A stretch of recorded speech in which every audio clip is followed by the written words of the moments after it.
नमस्कार। आज हम स्टीफन कोवी की जो मशहूर किताब है the 7 habits of highly effective people, उसकी 7वीं आदत पर बात करेंगे। ये आदत है शार्पन द सॉ, मतलब खुद को धार दें। शायद सबसे बुनियादी आदत है ये। हमारे पास कुछ नोट्स भी हैं, खुद को धार दें, निरंतर नवीनीकरण के 4 आयाम।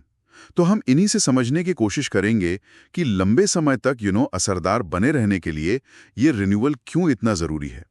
शुरुआत वो एक मशहूर कहावत से करते हैं, जो अक्सर अब्राहम लिंकन से जोड़ी जाती है कि अगर मुझे पेड़ काटने के लिए 6 घंटे मिलें तो मैं पहले 4 घंटे अपनी कुल्हाड़ी की धार तेज करने में लगाऊंगा। जाहिर है यहाँ बात सिर्फ कुल्हाड़ी की नहीं, हमारी अपनी क्षमता की धार तेज रखने की है ना? बिल्कुल, बिल्कुल सही कहा आपने। ये जो 7वीं आदत है, शार्पन द सॉ, ये असल में बाकी 6 आदतों को आप कह सकती हैं कि सहारा देती है, उन्हें मजबूत करती है।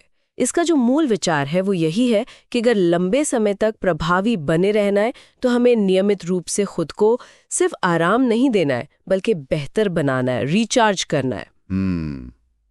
एक तरह का मेंटेनेंस। हाँ, बिल्कुल मेंटेनेंस जैसा ही है। अच्छा, और नोट्स बताते हैं कि ये जो रिन्यूअल है ये 4 मुख्य क्षेत्रों या आयामों में होना चाहिए। शारीरिक, मानसिक, भावनात्मक, सामाजिक और आध्यात्मिक। सुनने में ये काफी अलग अलग लगते हैं, इनको थोड़ा खोलते हैं। शारीरिक से शुरू करें। हाँ जरूर। शारीरिक आयाम का मतलब है सीधा सीधा अपने शरीर का ध्यान रखना। जैसे नोट्स में भी जोर दिया गया है, नियमित व्यायाम, सही खाना पीना और हाँ, पूरी नींद लेना। इससे देखिए, न सिर्फ सेहत अच्छी रहती है बल्कि काम करने की ऊर्जा भी मिलती है। नोट्स में वो एक मैनेजर का उदाहरण भी था कि कैसे रोज 30 मिनट टहलने और थोड़ा सेहतमंद खाना खाने से वो कम तनाव महसूस करने लगे और ज्यादा प्रोडक्टिव हो गए। हाँ, ये तो समझ आता है। शरीर थका हो तो दिमाग वैसे भी नहीं चलता। तो फिर ये मानसिक नवीनीकरण क्या है?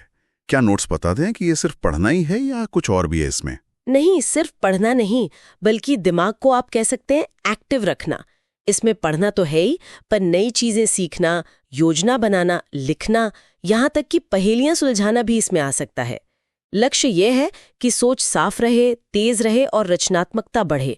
वो छात्र वाला उदाहरण था ना नोट्स में, कि कैसे रोज 20 मिनट कुछ नया पढ़ने से वो अपने विषयों को बेहतर समझने लगा था।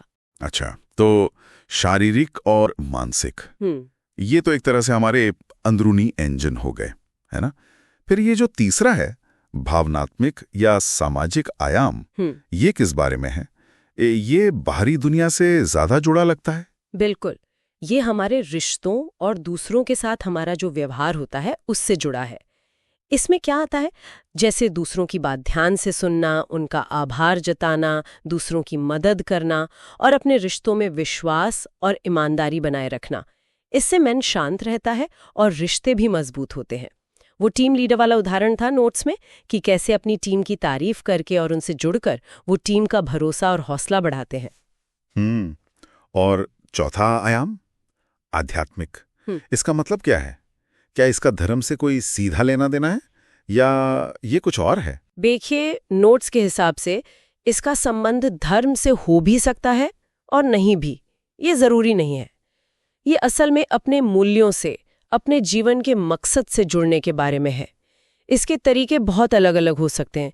कोई ध्यान लगा सकता है, कोई प्रकृति में वक्त बिता सकता है, कोई कला या संगीत का आनंद ले सकता है, या बस शांति से बैठकर अपने उसूलों पर, अपने वैल्यूज पर सोच सकता है।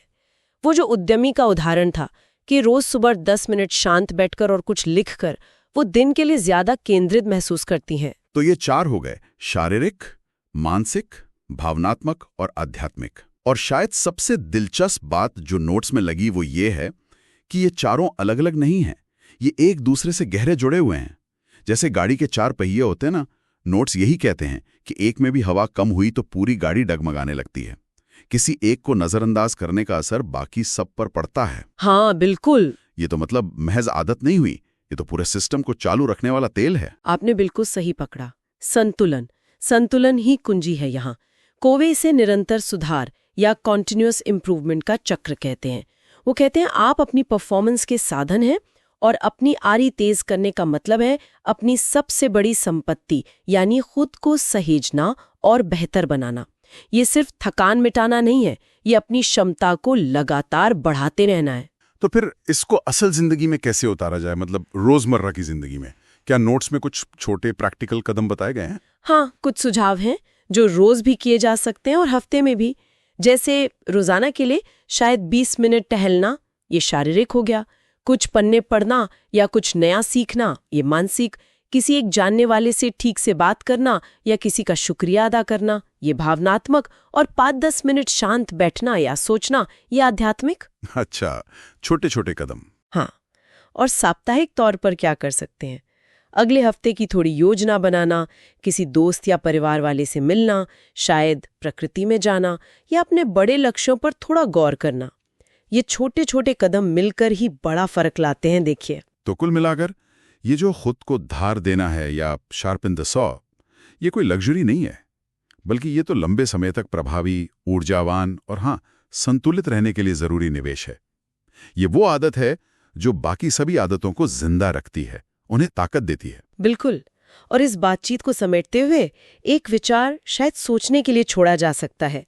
अगर हम ये समझते हैं कि ये 7वीं आदत बाकी 6 को ईंधन देती है, तो ये सोचना दिलचस्प होगा कि सिर्फ इसी एक आदत पर लगातार ध्यान देने से, मतलब सिर्फ रीन्यूअल पर फोकस करने से, बाकी 6 आदतों को जीने का हमारा अनुभव कैसे बदल सकता है।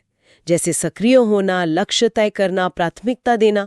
ये नवीनीकरण का चक्र इन्हें किस तरह और भी गहरा और असरदार बना सकता है, ये सोचने वाली बात है।